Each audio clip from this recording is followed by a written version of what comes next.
Advice I would give to anybody who wants to quit smoking or is thinking about it would be to reiterate the health benefits of quitting.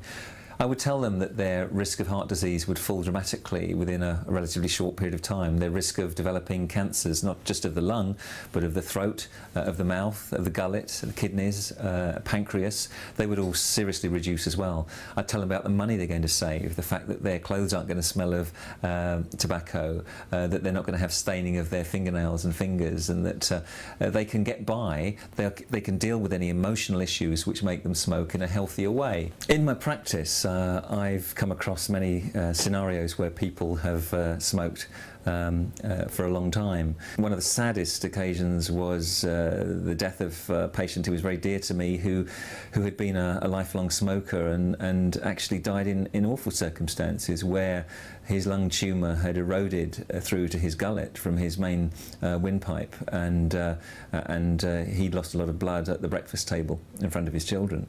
I mean, it's appalling, and when you think of the patients I've had who've had limbs amputated as a result of smoking, I wish young people who were thinking of adopting the habit could have seen what I've seen in my medical career.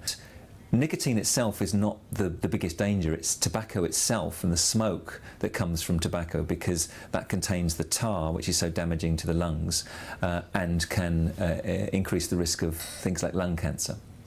So alternatives to cigarette, if somebody still wants to smoke and put their hand to their mouth and satisfy that physical feeling, and they want to inhale something, then the electronic cigarettes can be very useful as a healthier option.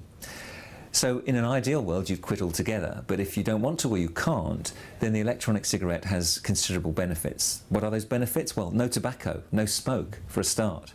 The electronic cigarette works by the inhalation of a vapour which is created when some liquid is heated up using an atomizer battery within the cigarette, and you still get the pleasurable feeling of inhalation, but only of vapour, no smoke. You don't have the carcinogens that cause the damage, and as a healthier option, it's a very good one.